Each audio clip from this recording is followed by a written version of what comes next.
जय हिंद दोस्तों, बहुत बहुत स्वागत है आपके अपने YouTube चैनल गणित उपचार में। यहाँ हम लोग देखने वाले हैं क्लास 10 बिहार बोर्ड और एनसीईआरटी बेस्ड प्रश्नों को। यह आपका दूसरा वीडियो होने वाला है दो चर वाले रैखिक समीकरण युग्म का। पहले वीडियो में हमने देखा था कि दो चर वाले रैखिक समीकरण युग्म का इंट्रोडक्शन या फिर परिचय समझिए, है ना। तो उसको हम लोग देख चुके थे और यह अध्याय 3 आपका है। तो इसमें से हम लोग अब देखने वाले हैं प्रश्नावली के प्रश्नों को। तो चलिए बिना समय गवाए प्रश्नों पे आते हैं। तो प्रश्न इस प्रकार से है, प्रश्नावली 3.1 का, कि आफ्ताब अपनी पुत्री से कहता है कि 7 वर्ष पूर्व मैं तुमसे 7 गुनी आयु का था, अब से 3 वर्ष बाद मैं तुमसे केवल 3 गुनी आयु का रह जाऊंगा। इस स्थिति को बीजगणितीय और ग्राफी रूपों में व्यक्त करना है। तो चलिए देखते हैं। तो इसमें से आफ्ताब की वर्तमान आयु, आफ्ताब की वर्तमान आयु x मान लेते हैं। सबसे पहले x मान लेते हैं, ठीक है। उसकी पुत्री की भी वर्तमान आयु, उसकी पुत्री की वर्तमान आयु क्या मान लेते हैं, y मान लेते हैं, ठीक है। एक इसका मतलब हुआ कि एंड सो ऑन। अब हम लोग देखते हैं कि 7 वर्ष पूर्व, पहला स्थिति हम लोगों का दिया हुआ है कि 7 वर्ष पूर्व, ठीक है। तो 7 वर्ष पूर्व यानी कि 7 वर्ष पहले की बात हो रही है। तो अभी मान लीजिए कि आयु आफ्ताब का x है वर्तमान में, तो 7 वर्ष पूर्व आयु क्या होगी, तो उसमें से क्या होगा, 7 वर्ष पूर्व है यानी कि 7 घट जाएगा। यदि 5 वर्ष पूर्व होता तो वर्तमान आयु x है, तो उसमें से 5 वर्ष घट जाता। अभी वर्तमान आयु x है और बोलता कि नहीं 10 वर्ष पहले, तो 10 वर्ष पहले में से क्या करते, वर्तमान आयु में से 10 वर्ष हम लोग माइनस कर लेते, ठीक है। उसी तरह पुत्री की आयु को देखते हैं। तो पुत्री की आयु इस प्रकार से है कि पहले तो वर्तमान में y था और अभी 7 वर्ष पूर्व यानी कि 7 वर्ष पहले क्या रहा होगा, y-7। यहाँ तक हम लोग देख चुके हैं। नेक्स्ट हम लोग देखते हैं कि यह समीकरण जो है सो किस तरह से बोल रहा है और किस तरह से फॉलो करता है। तो आफ्ताब की आयु जो है वह जो है सो अपनी पुत्री की आयु के 7 गुनी आयु का था। 7 वर्ष पहले कितनी, तो 7 गुनी। अब किसके, तो अपने पुत्री के। तो यहाँ एक समीकरण इस तरह से बना।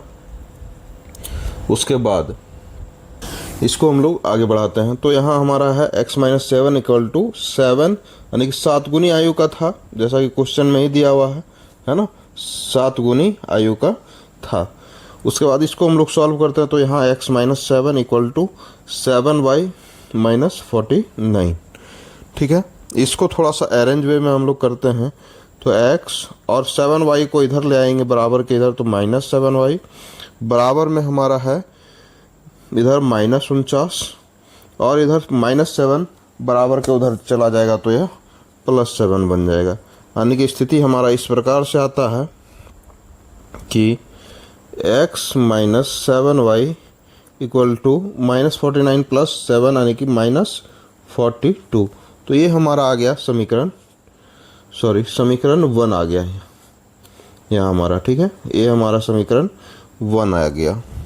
अब हम लोग देखते हैं दूसरा स्थिति है हमारा 3 वर्ष बाद। तो 3 वर्ष बाद हम लोग क्या करेंगे, इसको थोड़ा सा हम लोग साइड करते हैं यहाँ पे ही, ठीक है। तो एक स्थिति ये बन गई, ठीक है, और दूसरी स्थिति को हम लोग देखते हैं। तो दूसरा स्थिति हम लोगों का है कि कितने वर्ष बाद, तो 3 वर्ष बाद। तो 3 वर्ष बाद क्या होता है ना। तो हम लोग जानते हैं कि अभी यदि आफ्ताब की आयु x है तो 3 वर्ष बाद क्या होगा, तो 3 वर्ष बाद यानी कि 3 साल के बाद प्लस हो जाएगा, है ना। एक मिनट, थोड़ा सा प्रॉब्लम आया है, इसको थोड़ा सा ठीक कर लेते हैं, है ना। ये डिलीट हो गया। अब हम लोग देखते हैं, यहाँ है 3 वर्ष बाद, 3 वर्ष बाद आफ्ताब की आयु क्या होगी, x प्लस 3 हो जाएगी। तो x प्लस 3 हो जाएगी। फिर उसकी पुत्री की आयु वर्तमान में तो मान लीजिए कि y है दिया हुआ, और 3 वर्ष बाद बोल रहा है तो y प्लस 3 हो जाएगा। यहाँ तक कोई दिक्कत नहीं होगी। अब हम लोग क्या बोलता है क्वेश्चन कि आफ्ताब उसके बाद कहता है कि मैं 3 वर्ष बाद मैं तुमसे केवल 3 गुनी आयु का रह जाऊंगा। तो आफ्ताब कहता है ना, तो x प्लस 3 किसके 3 गुनी आयु का रह जाएगा, तो अपनी पुत्री के 3 गुनी आयु का रह जाएगा। अब इसमें हम लोग करते हैं तो x plus 3 equals to 3y plus में 9। अब हम लोग करते हैं तो x प्लस 3y को इधर ले आएंगे तो माइनस 3y, और यहाँ 9 माइनस 3 हो जाएगा। तो x minus 3y equal to में 6। ये हमारा जो है सो दूसरा इक्वेशन बन के तैयार हो गया है। ठीक है, ये हमारा दूसरा इक्वेशन है और ये हमारा पहला इक्वेशन है। ठीक है, ये हमारा पहला इक्वेशन है। अब हम लोग क्या करते हैं, ग्राफ से इसको हल करने का प्रयास करते हैं। ठीक है, तो जो हम लोगों का इक्वेशन दिया हुआ है उसको हम लोग साइड में थोड़ा सा लिख लेते हैं। तो पहला इक्वेशन जो समीकरण हम लोगों का दिया हुआ है वह है x minus 7y equal to में माइनस 42। दूसरा इक्वेशन हम लोगों का दिया हुआ है x minus 3y equal to में 6। तो x minus 3y equals to में 6। यह आपको पेज में बनाना है, ना कि ग्राफ में बनाना है ना। ठीक है, यह 1 था और यह हमारा 2 था। उसके बाद हम लोग क्या करते हैं, ये देखिए आगे। उसके बाद हम लोग x और y 2 बॉक्स बनाएंगे। ठीक है, x और y 2 तरह का बॉक्स बनाएंगे। थोड़ा सा हाईली कलर लेना होगा। तो x और y नामक 2 बॉक्स बनाएंगे हम लोग सबसे पहले। ठीक है, और बॉक्स बनाने के बाद हम लोग ऐसा वैल्यू पुट करेंगे जो ग्राफ में आराम से आ जाए। यदि हम लोग इसमें x के जगह में 0 पुट करते हैं, ठीक है, तो हम आपको थोड़ा सा नया पेज पे ले चलेंगे, है ना। लेकिन नए पेज पे ले जाने में फ़ायदा नहीं है, यहीं इसको करना होगा। तो यहाँ हम लोग करते हैं तो x के जगह में हम लोग का 0 आ जाएगा। तो फिर हम लोग मान लीजिए कि 0 माइनस 7y है, तो 7y बराबर माइनस 42। तो यहाँ माइनस 7y इक्वल टू में माइनस 42 आ गया। तो माइनस माइनस कट गया, तो 7 6 जा 42 हो गया। तो y बराबर क्या आ गया, 6 आ गया। तो यहाँ क्या आ जाएगा, 6 आ जाएगा। ठीक, उसी तरह से जब हम लोग वैल्यू पुट करेंगे तो मान लीजिए x के जगह y के जगह में इस बार 7 मान लेते हैं, तो इस बार हम लोगों का x क्या आ जाएगा, 7 ही आ जाएगा। ठीक है, उसी तरह से हम लोग एक बार हमने करके दिखा दिया है आपको, आप करने का प्रयास करिएगा। ठीक है, यहाँ भी हम लोग एक बॉक्स बनाएंगे जो कि x और y दोनों का रहेगा। तो यहाँ हम लोग क्या देखते हैं कि जब हम लोग x के जगह में 0 रखते हैं, तो x के जगह में 0 रखेंगे तो 0 माइनस 3y इक्वल टू में 6। तो माइनस 3y इक्वल टू में 6, तो यहाँ तो 6 आएगा, है ना, 6। तो 3 2 जा 6। तो y बराबर हम लोग का क्या निकल करके आ रहा है, माइनस 2 निकल करके आ रहा है। ठीक है, तो यहाँ पे आ जाएगा y का वैल्यू माइनस 2। जब हम लोग y 0 रखते हैं तो x क्या आ जाएगा, 6 आ जाएगा। यदि आप 1 2 रखते हैं तो वैल्यू बड़ा आ जाएगा, जो कि आपको ग्राफ में दर्शाने में थोड़ा सा ज़्यादा दिक्कत होगा। तो इस वजह से ऐसे वैल्यू को लेंगे जो कि ग्राफ में आराम से हम लोग दर्शा सकते हैं। अब हम लोगों का जो पहला बिंदु निकल करके इससे सामने नज़र आ रहा है, इससे, है ना, इसमें ये कलर नहीं पता चल रहा है, ये कलर को देखते हैं। तो इससे जो निकल करके आ रहा है बिंदु हमारा कैसा होता है, x और y की तरह। ठीक है ना। तो x और y की तरह होता है। तो बिंदु हमारा पहला क्या है, पहला बिंदु है हमारा 0 और 6 है। दूसरा बिंदु है हमारा 7 और 7। ठीक है, अब हम लोग देखते हैं 0 और 6, यानी कि x एक्सिस में यहाँ x और यहाँ y है बिंदु, है ना। तो x की जगह में 0, x 0 कहाँ होता है, y एक्सिस में होता है, और y 6, यानी कि ये हमारा यहाँ पे निकल करके आएगा 0 6। ठीक है, दूसरा है हमारा 7 और 7। तो हम लोग देखते हैं तो कि 7 यहाँ पे आ रहा है, इस रो से हम लोग को चलना है, और 7 यहाँ पे है। कहाँ पे जाएंगे? तो यहाँ पे, यानी कि यहाँ पे हम लोगों का निकल करके आ रहा है 7 और 7। यहाँ पे हम लोगों का 7 और 7 निकल करके आ रहा है। ठीक है, अब यहाँ आ गया। अब हम लोग पहला जो है सो हम लोगों का लाइन तैयार हो चुका है। ठीक है, तो पहला हम लोग लाइन खींचते हैं इसको इस तरह से कि इसको हम लोग कलर को थोड़ा सा हम लोग चेंज करते हैं। ठीक है, तो लाइन को हम लोग मिलाएंगे तो इस तरह से हम लोगों का लाइन आएगा। ठीक है ना। थोड़ा सा इसको हम लोग और ज़्यादा हाईली मैग्नीफाइड करते हैं। तो हम लोग इसको करेंगे तो इसको क्या करेंगे, हम लोग सिंपली मिला देंगे, दोनों बिंदु को मिला देंगे। ये समीकरण 1 वाला बिंदु है तो इसको हम लोग मिला देंगे। ये इधर क्यों आ रहा है भाई? एक मिनट, थोड़ा सा हम अच्छा करने का प्रयास कर रहे हैं तो ये इधर हो जा रहा है। खैर कोई बात नहीं, हम लोग कोशिश करते हैं।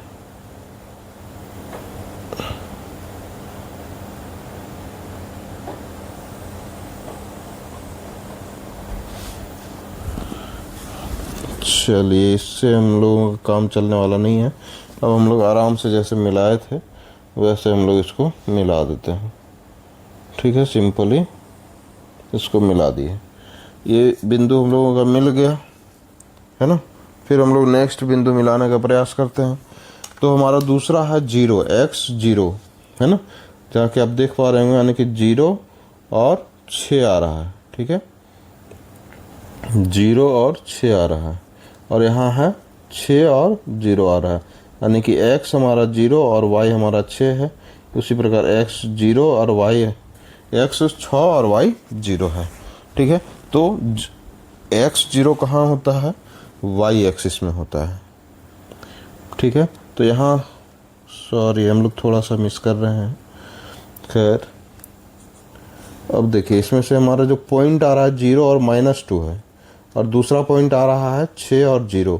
तो 0 हमारा x कहाँ होता है? y एक्सिस में होता है, और y का वैल्यू -2, यानी कि हमारा जो वैल्यू आ रहा है ये यहाँ पे हम लोगों का 0 होगा x और -2 होगा।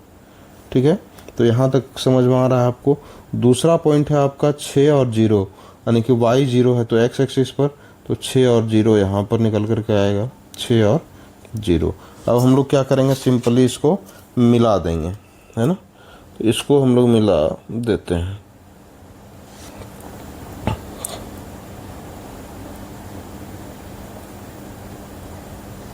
ठीक है, इसको हम लोग सिंपली क्या करते हैं, मिला देते हैं।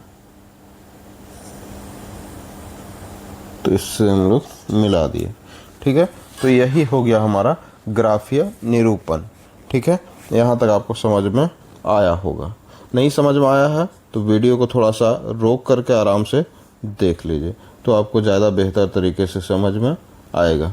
ठीक है, अब हम लोग चलते हैं नेक्स्ट क्वेश्चन पे। तो नेक्स्ट क्वेश्चन हमारा है कि एक क्रिकेट टीम के एक कोच ने 3900 रुपये में 3 बल्ले और 6 गेंदें खरीदी। बाद में उसने एक और बल्ला और उसी प्रकार की 3 गेंदें 1300 रुपये में खरीदी। तो इस बीज स्थिति में बीजगणितीय तथा ज्यामितीय रूपों में इसको व्यक्त करना है।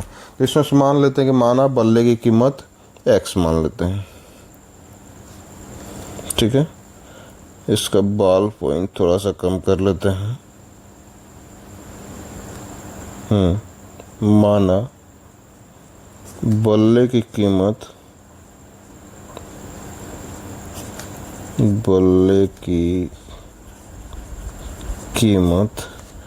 x।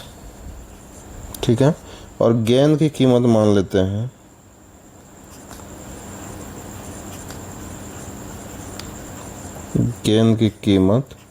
y मान लेते हैं। ठीक है, तो यहाँ बोल रहा है कि 3 बल्ला, यानी कि 3 बल्ला, प्रत्येक बल्ला की कीमत x रुपया, तो 3x प्लस 6 गेंद है, यानी कि 6 गेंद और प्रत्येक गेंद का कीमत y रुपया, तो ये क्या हो गया 6y। अब मान लीजिए कि एक गेंद का कीमत 5 रुपया है, तो हम लोग 10 गेंद खरीदे हैं, तो उसमें से क्या करते हैं 10 मल्टीप्लाई कर देते हैं, तब ना उसका टोटल प्राइस आता है। जिस तरह से यहाँ टोटल प्राइस क्या कितना दिया हुआ 3900, ठीक है। तो यहाँ हम लोगों का 50 आया, तो 5 गेंद और 10 रुपया एक गेंद का, तो दोनों क्या होता है मल्टीप्लाई होता है, तब हम लोगों का टोटल कीमत आता है। इस वजह से इसको मल्टीप्लाई करते चले गए थे। ये हम लोगों का हो गया इक्वेशन 1 हो गया। दूसरा इक्वेशन है हम लोगों का, ठीक है, दूसरा इक्वेशन है कि उसने एक बल्ला खरीदा। कितना बल्ला खरीदा? एक बल्ला खरीदा और 3 गेंदें खरीदी। तो 3 गेंदें, एक गेंद का कीमत y, तो 3 गेंदों का कीमत 3y, तो और दोनों का कीमत जो है सो मिला करके कितना हुआ 1300 रुपया। तो ये हमारा हो गया इक्वेशन सेकेंड हो गया, इक्वेशन सेकेंड हो गया, ठीक है। अब हम लोग इसको x और y को इसमें से पुट करते हैं, इसमें आपको अच्छे से समझ में आएगा। देखिए पिछले क्वेश्चन में यदि नहीं समझ में आया है तो x और y है, तो इसको हम लोग 2 बॉक्स लेंगे, ठीक है। अब दोनों बॉक्स में वैल्यू निकालेंगे हम लोग। ये समीकरण 1 के लिए हो गया, और दूसरा बॉक्स लेंगे हम लोग समीकरण 2 के लिए। तो x और y दो हम लोग बॉक्स ले लेंगे, ठीक है। 2 बिंदु रहेगा तभी ना उसको हम लोग ग्राफ के रूप में दर्शा पाएंगे। अब हम लोग 3x, अब हम लोग मान लीजिए कि x के जगह में 100 रखते हैं। x के जगह में पहला इक्वेशन में x के जगह में मान लीजिए कि 100 रखते हैं, है ना, कुछ भी मान सकते हैं, ठीक है। तो x के जगह हम लोग 3x है, तो 3 गुने 100 प्लस 6y बराबर में क्या हो गया 3900। तो 6y बराबर में क्या हो गया, इधर 300 हो गया, तो इधर 3900 माइनस 300, तो यहाँ हमारा क्या निकल कर के आएगा y बराबर 3600 बटे में 6, तो कितना हो गया 6 छक 36 600, तो यहाँ हमारा निकल कर के आया 600। अब देखिए 100 रखे तो 600 आया। अब आप लोग सोचते होंगे कि 50 रख करके देखते हैं, क्यों नहीं 50 रख करके देखिए, लेकिन ग्राफ आपको कितना बड़ा बनेगा वो समझना आपको है। अब देखिए हम लोगों का यहाँ 50 रखते हैं, तो 50 रखेंगे तो हम लोगों का क्या आएगा, तो यहाँ पे 50 रखते हैं, तो यहाँ 50 थी 150, तो 6y बराबर में 3900 और 150 को उधर भेज देंगे, तो यहाँ 150 बन गया। अब हमारा y बराबर क्या हो जाएगा 150, इसमें से घट जाएगा तो 3750 बचेगा, है ना, और बटे में 6, तो यहाँ देखिए कट करेंगे 6 छक 36, 15 यहाँ बचेगा, 6 दूनी 12, 6 पचे 30, यानी कि 625 आ गया। तो 600, अब मान लीजिए कि ग्राफ हम लोग बनाए हैं तो 100 100 100 करके जो है सो 100 का डिफरेंस लेकर के बनाए हैं। अब 625 दर्शाने के लिए आपको सोचना होगा, है ना, तो इससे बचने के लिए हम लोग ऐसा वैल्यू लेते हैं जो कि फ्रैक्शन में ना आए और साथ ही हमारा छोटा वैल्यू आए, जो कि हम लोग ग्राफ पे हम लोग उसको दर्शा सकें, ठीक है। तो इस वजह से हम लोगों ने 100 लिया था। अब हम लोग नेक्स्ट क्वेश्चन पे चलते हैं, इस पे नेक्स्ट पॉइंट पे चलते हैं कि दूसरा बिंदु हम लोग क्या माने कि हमारा छोटा बिंदु है। अब मान लीजिए कि x मान लेते हैं इस बार 300 मान लेते हैं, तो 3x है, तो 3 और x के जगह में 300 प्लस में 6y बराबर में 3900। अब 6y बराबर इधर 3 तिये 900 हो गया, तो 3900 माइनस 900, तो 6y बराबर हो गया 3000। अब 6 से काटेंगे 6 पचे 30, 500 आया, तो यहाँ पे कितना आया 500, है ना। ऐसा वैल्यू रखेंगे जो कि फ्रैक्शन में 625 630 650 इस टाइप से नहीं है ना। दूसरा है हम लोगों का, इसको हम लोग थोड़ा रिमूव कर देते हैं। दूसरा हम लोगों का क्वेश्चन, तो इसमें से हम लोग देखते हैं x का वैल्यू क्या रखें कि हम लोगों का इस तरह से, इस बार भी x का वैल्यू हम लोग मान लेते हैं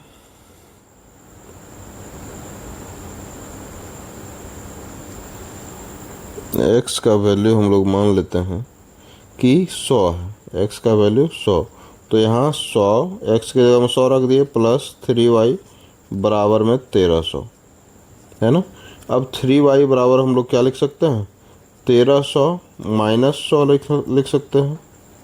अब देखिए y बराबर क्या निकल के आया, 1300 में 100 गया तो हम लोगों का 1200 आया, 1200 आया बटे में 3, तो 3 चौके 12 और डबल 0 यानी कि 400 आया। तो यहाँ 100 रखे तो हम लोगों का 400 आया। अब हम लोग इस बार क्या रखेंगे, y को मान लेते हैं 300। ठीक है, आप एक दो बार क्वेश्चन को बनाएंगे तो आपको भी पता चल जाएगा कि क्या वैल्यू हम लोग रखेंगे कि हम लोगों का आसानी से आ जाएगा। तो हम लोग इस बार y को मान लेते हैं 300। ठीक है, तो x हमारा माने नहीं है, तो x हम लोग का एज इट इज रहेगा, और y माने है 300, तो यहाँ तो 300 हो गया, बराबर में क्या हो गया 1300। अब हम लोग देखते हैं, तो x बराबर 1300 माइनस 900 हो जाएगा, 3 3 900 उधर जाएगा तो माइनस में हो जाएगा, तो x बराबर क्या बच गया 400। तो हम लोगों का x क्या वैल्यू आया 400। ठीक है, कोई भी बिंदु होता है, बिंदु को हम लोग किस रूप में दर्शाते हैं, x और y के रूप में दर्शाते हैं। तो यहाँ हम लोगों का जो है, तो x का मान हमारा कितना है 100 है, इसमें से हम लोग बात कर रहे हैं, इसमें से तो 100 है, और y का वैल्यू हम लोगों का क्या है 600 है।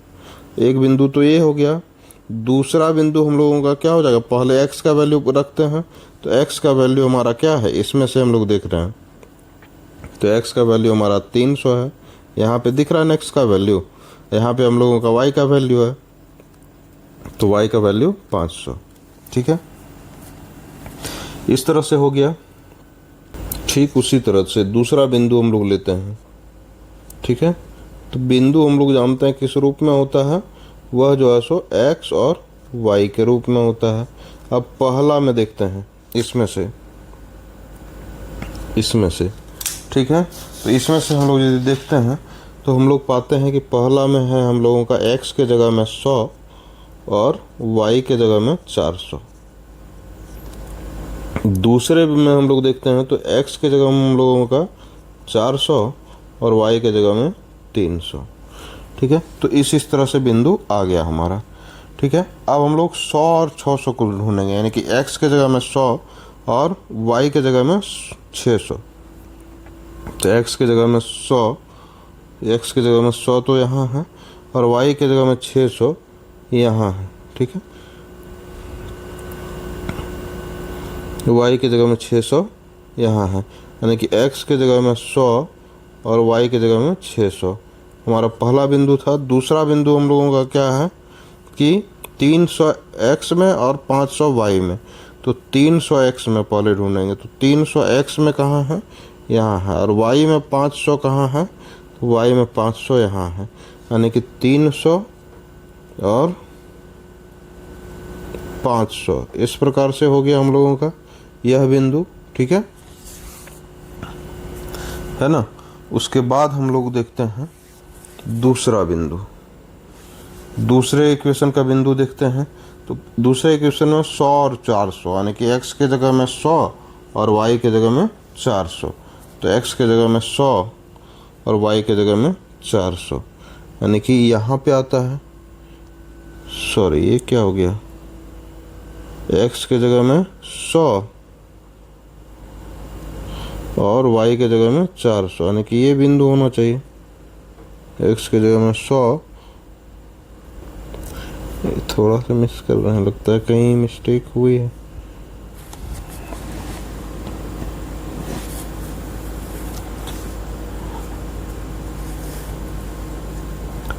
थोड़ा सा मिसकंसेप्शन हुआ है लगता है, 1 मिनट। यहाँ तक हम लोग बिल्कुल सही जा रहे थे। अब हम लोग देखते हैं दूसरा पॉइंट हमारा क्या है, 400 और 300 है। तो x में से 400 ढूंढते हैं सबसे पहले और 300 ढूंढते हैं, तो यहाँ हमारा आ गया 400 और 300, तो यहाँ इस प्रकार से आ गया।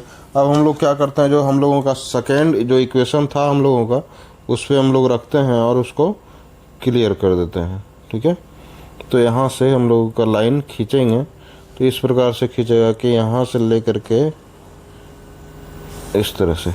ठीक है, ऐसा क्यों होता है भाई,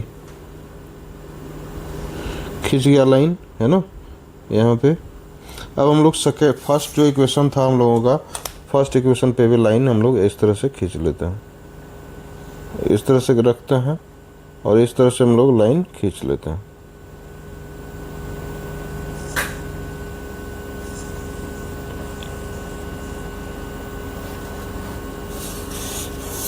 एक मिनट,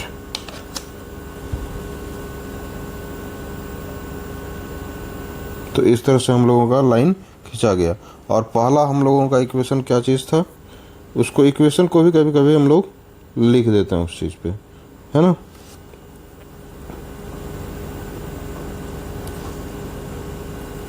तो हम लोग उस चीज़ को इक्वेशन को भी लिख देते हैं, यानी कि यहाँ पहला इक्वेशन क्या, 3x + 6y = 3900 और x + 3y = 1300। तो पहला इक्वेशन के लिए हम लोग लाइन इस तरह से बनाए थे कि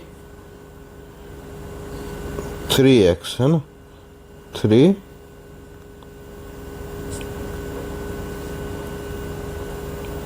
यहाँ लिख देते हैं 3x + 6y = में 3900, और दूसरा इक्वेशन था x + 3y = में 1300। ठीक है, तो इस तरह से लाइन पे हम लोग थोड़ा सा लिख दिए तो थोड़ा सा अच्छा लग रहा है ना। और बिंदु को हम लोग बिल्कुल ग्राफीय तरीके से दर्शाएंगे, तो ये हमारा निकल गया। अब ये लास्ट क्वेश्चन है हम लोगों का कि 2 केजी सेब है और 1 केजी अंगूर का मूल्य जो है किसी दिन 160 रुपये था, 1 महीने बाद क्या होता है कि 4 केजी सेब और 2 केजी अंगूर का मूल्य 300 हो जाता है। तो इस स्थिति में बीजगणितीय और ज्यामितीय रूपों में व्यक्त करना है। तो अब मान लेते हैं कि माना 1 केजी सेब का कीमत, माना 1 केजी सेब की कीमत बराबर x मान लेते हैं, और 1 केजी अंगूर का कीमत y मान लेते हैं। 1 केजी अंगूर का कीमत बराबर y मान लेते हैं। ठीक है, अब हम लोग y मान लिए। अब इसमें से हम लोगों का पहला इक्वेशन दिया हुआ है कि 2 केजी सेब है, तो 1 केजी सेब का मूल्य x है, तो 2 केजी सेब का मूल्य कितना हो जाएगा, 2x हो जाएगा। और 1 केजी अंगूर है, तो 1 केजी अंगूर का मूल्य कितना है, y रुपया है। तो दोनों मिला करके हमारा कितना लगा, 160 रुपया। अब हम लोग का दूसरा कंडीशन है कि 1 महीने के बाद 4 केजी सेब खरीदता है, 1 केजी सेब का मूल्य x, तो 4 केजी सेब का मूल्य 4x, प्लस 2 केजी अंगूर खरीदता है, तो 1 केजी का मूल्य y है, तो 2 केजी का मूल्य कितना हो जाएगा, 2y हो जाएगा, बराबर में 300। आराम से चल रहे हैं, यदि आपको लग रहा है कि धीरे धीरे पढ़ा रहे हैं तो आप 2x के स्पीड में देख सकते हैं। ठीक है, तो ये हम लोगों का क्या हो गया, इक्वेशन 1, और ये हम लोगों का हो गया इक्वेशन 2। ठीक है, अब हम लोग थोड़ा सा इस पर बॉक्स बनाते हैं और उसको हम लोग पुट करते हैं। तो यहाँ हम लोग क्या करते हैं, बॉक्स का निर्माण करते हैं। सबसे पहले तो बॉक्स हम लोगों का इस तरह से है, कुछ ज़्यादा ही बड़ा हो गया है, कोई बात नहीं है, है ना, लेकिन बात है क्योंकि हम लोगों का स्पेस कम पड़ जाएगा। उड़ जाओ, नहीं उड़ा, नहीं उड़ा, कोई बात नहीं, बहुत अच्छा, बहुत अच्छा परफॉर्मेंस जा रहा है। ठीक है, यहाँ हम लोग x और y का मान रख देंगे। ठीक है, अब हम लोग यहाँ भी एक बॉक्स बनाएंगे। ठीक है, वेरी गुड।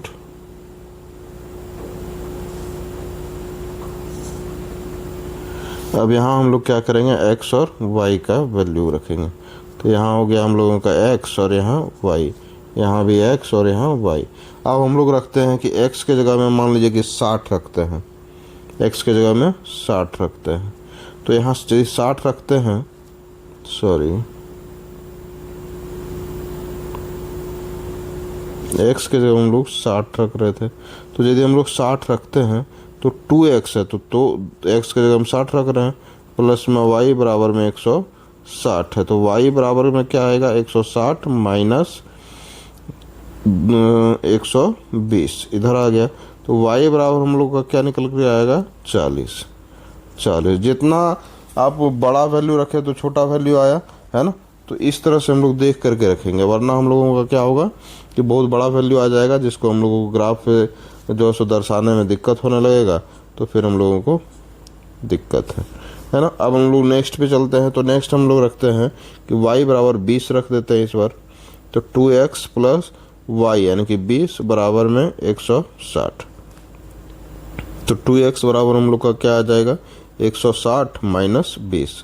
तो x बराबर हम लोग का क्या निकल करके आएगा 140 बटे में 2 यानी कि 2 सते 14, 70 निकल करके आएगा। तो यहाँ हम लोग क्या लिख देंगे 70। नेक्स्ट पे हम लोग चलते हैं। तो नेक्स्ट हम लोग रखते हैं कि x बराबर हम लोग मान लेते हैं इस बार 60। तो 4x यानी कि 4 गुने 60 प्लस में 2y बराबर में 300।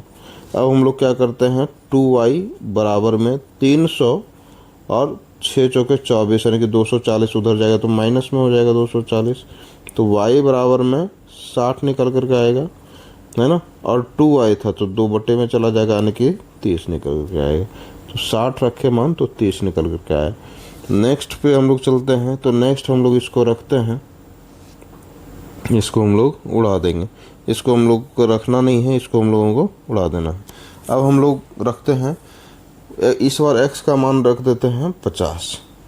तो 50 रखेंगे तब क्या होगा तो 4x है तो 4 गुना 50 प्लस में 2y है बराबर में 300 है, ठीक है। तो 2y बराबर में 300 है माइनस 50 के 200 उधर चला जाएगा तो माइनस 200। तो y बराबर में क्या आएगा 2y बराबर में 100 और y बराबर में 100 बटे में 2, ठीक है। तो ये हमारा आ गया 50। तो y बराबर में निकल करके आया 50। तो यहाँ तक आप लोगों को बिल्कुल समझ में आ रहा होगा, यहाँ तक किसी को कोई दिक्कत नहीं होगा, ठीक है। अब हम लोग चलते हैं पेज पे। अब हम लोग बिंदु किस तरह से दर्शाते हैं, बिंदु जो है हम लोग किस तरह से दर्शाते हैं। तो बिंदु हम लोग दर्शाते हैं x और y के रूप में, x और y के रूप में ही होता है ना। तो पहले x का वैल्यू रखते हैं तो 60 और दूसरा y का 40। तो x का पहला 70 और दूसरा y का 20 रखते हैं। तो यहाँ 20 हो गया है। अब इसमें से पहला बिंदु है हमारा, पहले x को रखते हैं तो x हमारा है 60 और y 30। पहला बिंदु है हमारा 50 और y भी हमारा 50। पहला जो है 60 और 40 को मिलाता है यानी कि x में 60 है ना, जैसा कि आपको दिख रहा है। तो x में से 60, ठीक है। तो x में से 60 यहाँ y में से 40 ढूंढते हैं।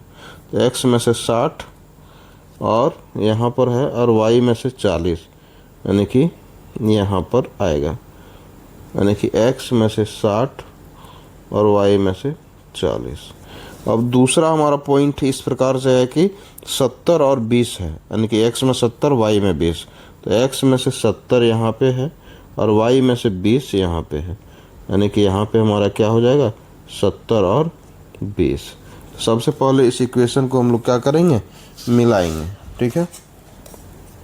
तो इस पे हम लोग मिलाने का प्रयास करते हैं, ठीक है। इस पे हम लोग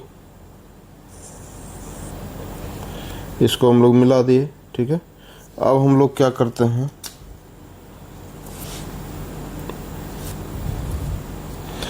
अब हम लोग दूसरे पॉइंट पे चलते हैं। तो दूसरा पॉइंट है हम लोगों का है 60, x में से 60 और y में से 30। तो x में से 60 ढूंढते हैं कि यहाँ है और y में से 30 यानी कि यहाँ। तो यहाँ हम लोगों का क्या हो गया 60 और 30, ठीक है। दूसरा हम लोगों का पॉइंट क्या है हम लोगों का 50 और 50 यानी कि x में से 50 और y में से 50। तो x में से 50 तो यहाँ है और y में से 50 यहाँ पर हो जाएगा, ठीक है ना। तो यहाँ हम लोगों का क्या हो गया 50 और 50 हो गया, ठीक है। अब हम लोग ये दोनों बिंदु को क्या करेंगे मिला देते हैं। तो इस तरह से दोनों बिंदु को हम लोग यदि मिलाएंगे तो हम लोगों का किस तरह से आएगा वो देखते हैं।